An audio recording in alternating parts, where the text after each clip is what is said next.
اللهم صل وسلم وبارك على سيدنا محمد. السلام عليكم ورحمة الله وبركاته. حبايبي ازيكم عاملين ايه؟ يا رب تكونوا بخير وسعادة وهنا، اللهم امين يا رب. معاكم سحر جلال حبايبي.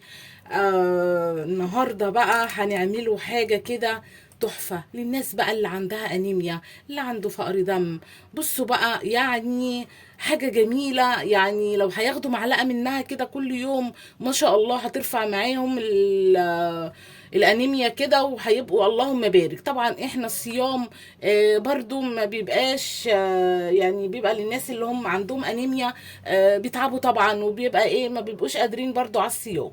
فلو اكلوا على السحور حتى معلقه من البنجر او الشمندر اللي احنا هنعمله ده، طريقته جميله وهتعجبكم جدا. هنعمله مربى الشمندر او البنجر، احنا بنقول عليه في القاهره، بنقول عليه في مصر يعني بنقول عليه البنجر. اي بقى الدول العربيه بيقولوا بقى الشمندر. فهنعمله مربى بطريقه جميله وهتعجبكم جدا. حتى ولادك لو ما بياكلوش كده، ما بياكلوش البنجر بالطريقه دي، يعني مسلوق او بياكلوه مثلا ني كده، هياكلوه بالمربى.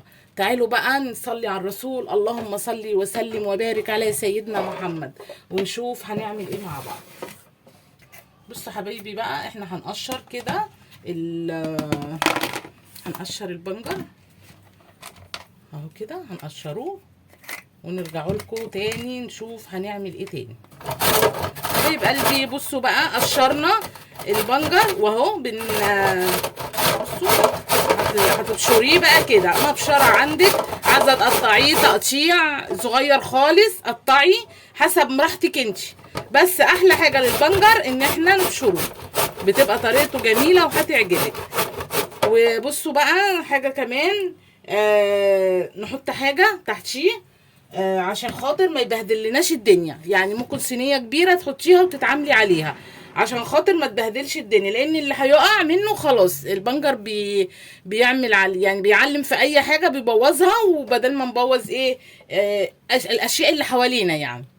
خلاص هنبشر بقى كده وهنرجعوا لكم بقى تاني. حبايب قلبي بصوا بقى، معايا دي ليمونه من الليمون اللي هو القضاليا الكبير.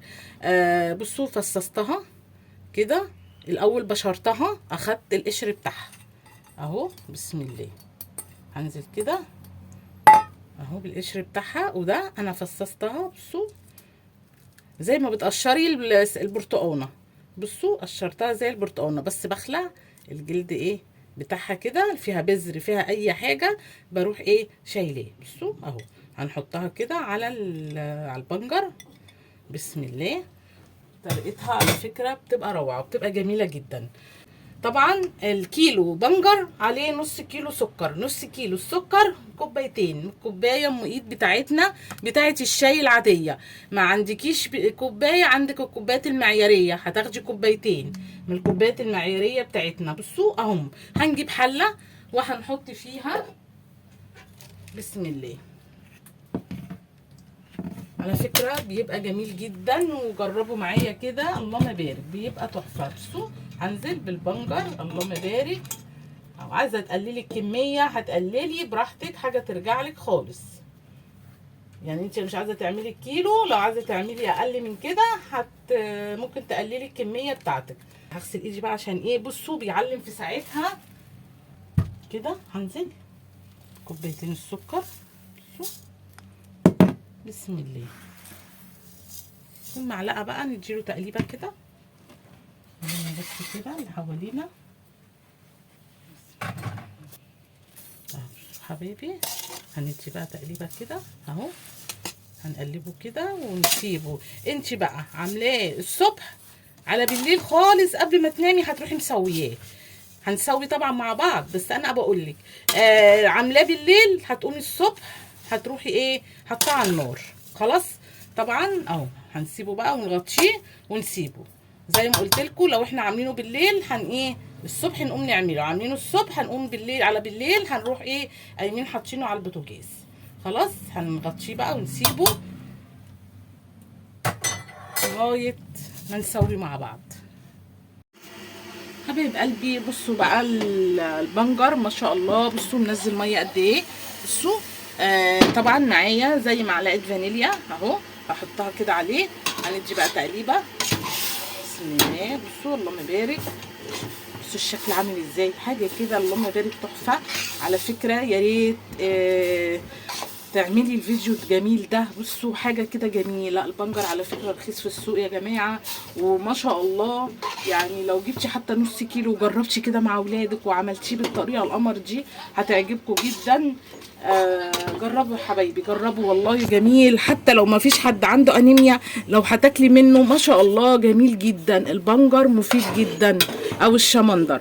بصوا بقى اهو، هنسيبه بقى كده. ولعت عليه، اول ما يغلي معايا هوطي طبعا، وهنتابعه بقى في التقليب كده مع بعض. حبايب قلبي بصوا شكل البنجر تحفه. مربة البنجر حكايه يا جماعه، حاجه كده قمر. بصوا الشكل خلاص، هي كده خلاص. بصوا بتديني بقى بصوا الحله من تحت عامله ازاي. بصوا اهو خلاص هي كده اللهم بارك. بصوا استوت كده وما شاء الله حاجه كده تحفه. هنطفي بقى عليها ونسيبها تبرد ونفضيها بقى ايه، نبقى نعديها مع بعض اهو حبايبي. حبايب قلبي بصوا ما شاء الله، بصوا المربى تحفه، حاجه كده قمر ما شاء الله. طعمها حكايه اللهم بارك. بصوا خطيره بجد خطيره. على فكره مربة البنجر او الشمندر بصوا تحفه حبايبي. يا ريت بجد تعملوها. على فكره البنجر رخيص جدا.